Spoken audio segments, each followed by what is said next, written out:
The Stork's Swamp Adventure. Chapter 1, The Swamp. Deep in the heart of the forest, there was a large swamp that stretched as far as the eye could see.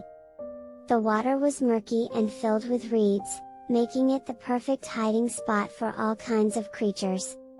Frogs hopped along the muddy banks, dragonflies buzzed through the air, and fish swam beneath the surface. But the swamp was also home to danger. Snakes slithered through the water, and alligators lurked in the shadows, waiting for their prey to approach. It was a place where only the strongest and most cunning animals survived. One day, two storks named Steve and Sarah heard about the swamp and decided to check it out.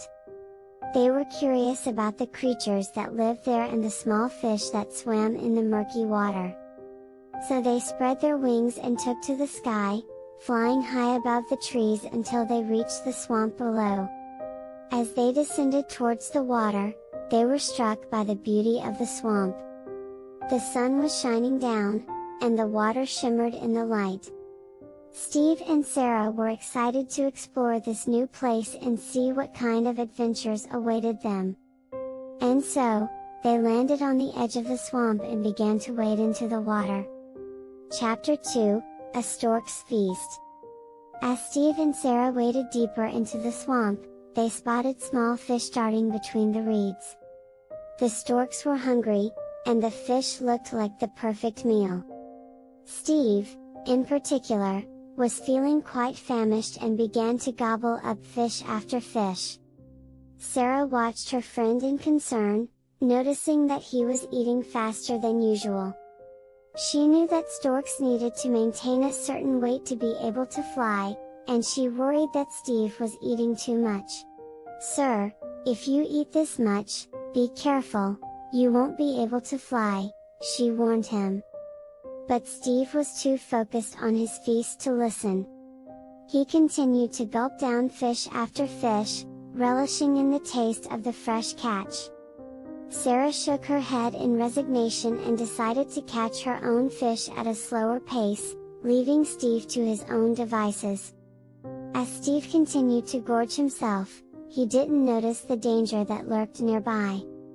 A hungry wolf had been watching the storks from behind the bushes and was getting closer and closer, waiting for the perfect moment to strike. Chapter 3, The Wolf's Ambush.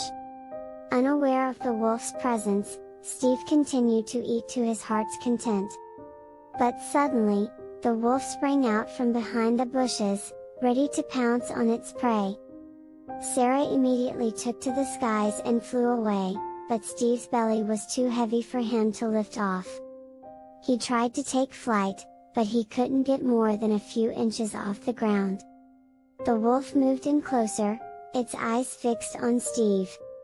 Steve panicked and tried to run away, but he was too slow.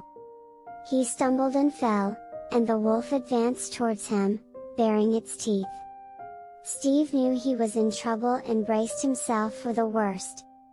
But just as the wolf was about to attack, a group of forest animals appeared out of nowhere. A pack of foxes charged at the wolf, causing it to back off and run away. Steve was stunned but grateful to the animals who had saved him. With the danger now gone, Sarah flew back down to check on Steve. She scolded him for not listening to her warning and eating too much, which had made him an easy target for the wolf. Steve hung his head in shame and promised to be more careful in the future. Together, the storks realized that they needed to watch out for danger at all times, especially when they were so focused on their food. They knew that the swamp was full of surprises, and they would need to stay alert if they wanted to survive. Chapter 4, A Lesson Learned. As the storks flew on, they reflected on the lessons they had learned in the swamp. They knew that the wild was full of dangers, and they needed to be prepared for anything that might come their way. They also knew that they could rely on each other for support and protection. Steve realized that his hunger had clouded his judgment and made him forget the importance of being careful. He understood now that he needed to maintain a healthy weight if he wanted to be able to fly and avoid danger. Sarah felt proud of how Steve had taken responsibility for his mistake and vowed to be more aware of the potential dangers around them. She knew that the wild was full of surprises, but with a little caution and teamwork, they could face anything together. As they flew on, Steve and Sarah felt a renewed sense of appreciation for the beauty and challenges of the wild. They knew that they had much to learn, but they were excited for the adventures that lay ahead. With each other by their side, they were ready to face whatever the world might throw their way. The end.